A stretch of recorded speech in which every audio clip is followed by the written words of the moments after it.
Hi friends, నేను మీ Gudivada bye. ఎలా ఉన్నారు? బాగున్నారా? ఇక మేము లుంబేజీ టౌన్కి అయితే నిన్న వచ్చేసినాం అనమాట. నిన్న వచ్చేసి ఇక్కడ మన వెహికల్స్ అన్ని 2 వెహికల్స్ పార్కింగ్ చేసేసి మనం తీసుకొచ్చిన మెటీరియల్ మొత్తం అన్నీ డంప్ చేసి రెడీగా ఉన్నాం అనమాట వేరే సైట్కి పోనీకి. వీళ్ళైతే ఇంకెవరు రాలేదు. నిన్న ఆఫీసర్స్ ఎవరు రాలేదన్నమాట. ఈరోజు మరి ఇంకా 8 అయింది టైము, ఇంకా కూడా ఎవరు రాలేదు.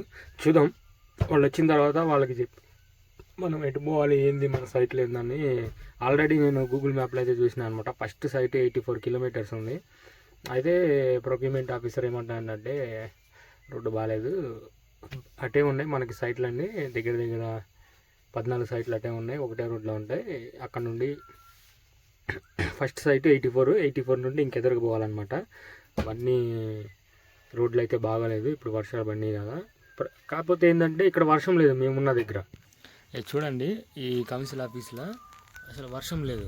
నైట్ వర్షం పడింది, మళ్ళీ ఊరికనే ఎండిపోయింది, ఈజీగానే ఎండిపోయింది అనమాట. ఇక్కడ ఏం వర్షం లేదు. కాదు, మనకి ఎక్కడైతే బోర్లు ఉన్నాయో అక్కడైతే బాగా వర్షం ఉందంట. మనకు తెలియదు, మరి మనం పోయి ఒకసారి చెక్ చేసుకొచ్చుకోవాలి. సరే అవ్వండి, మనం తీసుకొచ్చిన మెటీరియల్ మొత్తం అన్నీ డంపింగ్ అయితే చేసేసి కొన్ని అయితే బండి మీద కూడా ఎక్కించి పెట్టించుకున్నా, ఎప్పుడంటే అప్పుడు మూవ్ అవ్వడానికి. అట్లనే సపోర్ట్ ట్రక్లో గ్రావెల్ అన్నీ ఉన్నాయి, రెడీగా ఉన్నాయి ఇంకా. సరే మరి ఉంటా, నెక్స్ట్ వీడియోలో మళ్ళీ కలుసుకుందాం. ఇంకోటి చెప్పడం మర్చిపోయాను, మనం లుసాకా నుండి లుమేజీకి వచ్చిన వీడియో కింద ఛానల్ నేమ్ కింద లింక్ ఉంది, చూడండి. నచ్చితే లైక్ చేయండి. సరే మరి ఉంటా, బాయ్ బాయ్.